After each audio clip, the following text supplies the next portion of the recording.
nengok dari atas, si perempuan itu nengok ke bawah. Terus mereka kaget.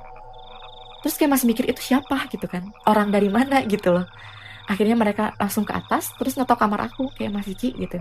Tadi ada orang gini gini gini. Terus aku, jangan diomongin sekarang dong, aku bilang gitu. Akhirnya kita langsung balik ke kamar masing-masing terus tidur kayak gitu.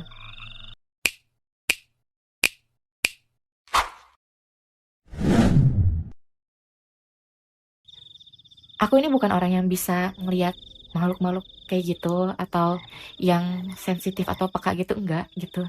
Jadi ketika ada gangguan-gangguan yang ekstrim, aku kayak, oh ini udah nggak beres nih gitu. Makanya aku pindah gitu kan. Nah, aku pindah ini ke salah satu kosan di daerah Mampang, Jakarta. Itu adalah rekomendasi dari teman aku Yudi. Jadi dia juga ngekos di situ. Karena dia udah tahu cerita aku yang sebelumnya, dia bilang kayak ya udah ngekos di sini aja. Jadi kalau ada apa-apa kan gampang. Aku bisa ke kamar dia atau dia ke kamar aku kayak gitu. Terus oh ya udah deh, aku mikir kan yang penting ada temannya aja gitu loh. Kosannya ini ada 2 lantai. Yang lantai pertama itu ada parkiran motor sama 2 kamar. Cuma 2 kamar ini nggak disewain sama bapak dan ibu kosannya. Katanya sih kalau misalnya ada saudara mereka dari kampung itu bakal tidur di situ gitu. Aku sih yang ya udahlah gitu. Nah, di lantai 2 itu ada 6 kamar. Jadi 3 kamar hadap-hadapan dan kamar aku ini ada di sebelah tangga persis. Kamar aku sebelah tangga, ada salah satu kamar dan lanjutnya ada kamar Yudi di pojok teman aku gitu kan. Em, Kosan yang di kamar tengah ini adalah kosan yang dimana penghuninya itu cuma kelihatan kayak 2 atau 3 kali dalam sebulan gitu. Dan kita ini di kosan nggak ada sosial life yang hai, kak apa kabar, nama kamu siapa, nggak ada kayak gitu. Jadi yang ya udah datang kosan masuk kamar udah kayak gitu loh. Jadi aku pun nggak tahu yang tengah siapa, yang seberang aku siapa kayak gitu gitu kan. Cuma di kosan ini tuh penghuninya adalah cowok semua gitu.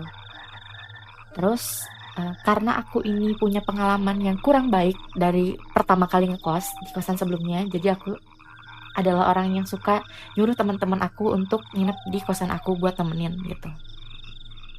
Waktu itu ada satu teman aku, dia pertama kali nginep di kosan aku itu, kita pas mau tidur itu kan kayak jam 1 atau jam 2 pagi gitu. Aku waktu itu di kasur aku ngadep ke tembok, terus dia ngadep ke arah berlawanan aku gitu. Dia lagi cerita gitu kan, kayak lagi berantem sama pacarnya. Aku kayak, oh yaudah dengerin aja gitu kan sambil main handphone. Nah, pas dia lagi cerita, terus tiba-tiba ada suara kayak orang ngorok gitu. Terus kata dia, ya si anjir tidur gitu kan. Terus aku kayak langsung nyaut, bukan gue yang tidur. Terus kita langsung diam. Aduh aku merinding. Kita langsung diam. Kayak, suara apa dong? Kayak gitu. Nah terus udah gitu, ini pengalaman waktu pertama kali aku ngedekor kamar aku. Jadi waktu itu aku mau pasang gantungan baju di tembok. Jadi pas aku lagi masang paku, waktu itu sebenarnya biasa aja awalnya kayak tok tok tok tok tok gitulah. Nah terus pas aku ngeh, itu ada suara feedback dari balik tembok kayak tok tok tok tok gitu. Terus sampai akhirnya aku ngatur ritme ketokannya kayak aku hitung 1, 2, 3 tok tok tok, dan abis itu langsung ada suara feedback yang sama banget kayak tok tok tok. Dari situ aku langsung lari ke kamar teman aku tarik teman aku Yudi itu, aku bilang, Yudi lo harus dengar, lo harus lihat, lo harus jadi saksi, gue ini nggak halu, gue ini nggak ngayal, gue ini nggak mimpi kalau misalnya ada suara feedback dari balik tembok. Karena di sebelah kosan aku itu ada kontrakan, tapi itu 1 lantai. Jadi otomatis di balik tembok aku itu kosong kan gitu. Terus akhirnya Yudi itu aku tarik ke kamar aku, terus aku kasih lihat ke dia, aku ulang lagi tuh. Tok, tok, tok. Dan nggak ada suara apa-apa.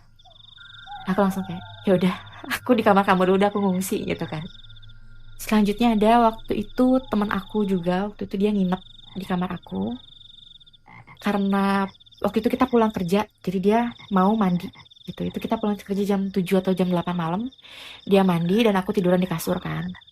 Nah, gak tahu kenapa waktu itu kayaknya capek banget. Dan kosan aku ini waktu itu abis hujan. Jadi di kosan aku ini kalau tiap habis hujan emang suasananya tuh gak enak banget. Habis hujan, aku tuh kayak capek banget. Temen aku lagi mandi dan aku tidur di kasur. Pas aku melek, itu aku ngalamin yang namanya ketindihan. Atau kalau di rumah aku tuh namanya rep-repan. Jadi pas aku buka mata, itu di atas kepala aku ada kayak perempuan, dia mau nyium ke arah aku.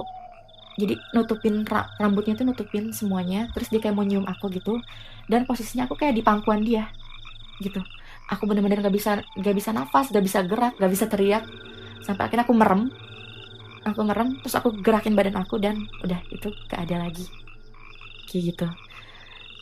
Terus waktu itu pas bulan puasa tahun kemarin, ini Ramadan tahun kemarin 2020, waktu itu aku sama teman aku lagi sahur. Kita sahur jam 3 pagi, sekitar jam segitu. Aku duduk di samping pintu dan teman aku hadap-hadapan sama aku kan. Nah, dia otomatis apapun yang ada di arah pintu itu ya dia pasti ngelihat gitu loh.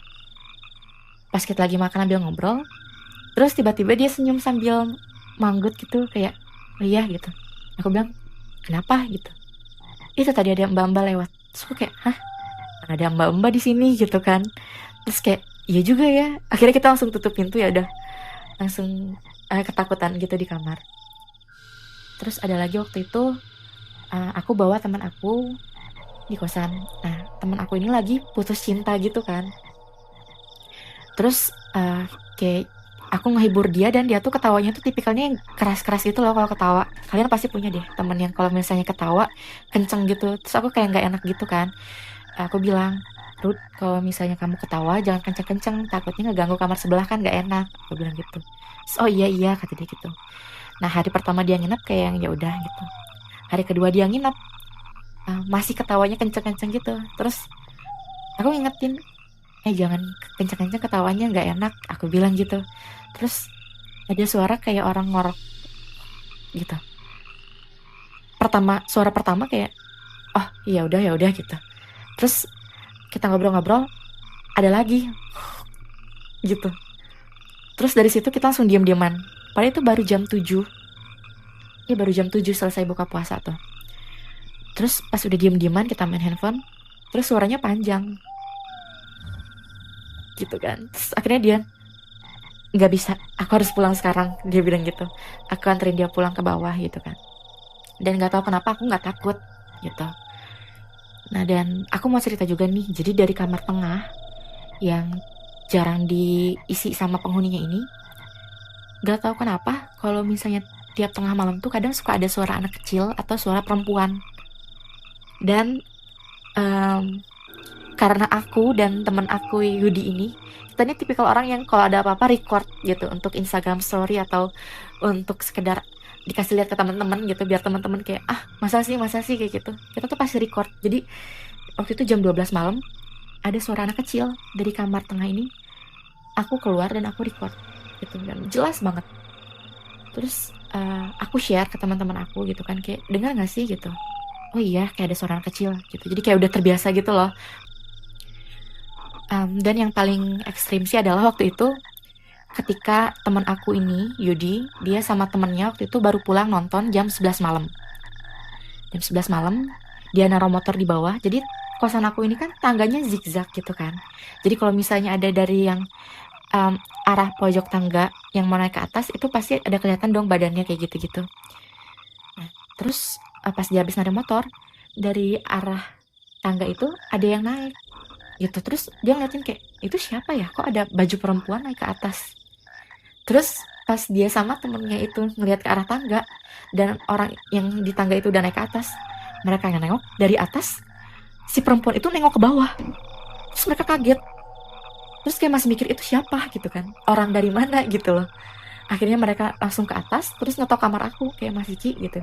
"Tadi ada orang gini. Terus aku, "Jangan diomongin sekarang dong," aku bilang gitu. Akhirnya kita langsung balik ke kamar masing-masing terus tidur kayak gitu.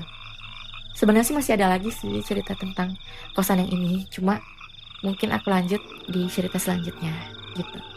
Dan buat teman-teman semua tetap patuhi protokol kesehatan yang ada ya. Stay safe, jaga kesehatan, dan terima kasih.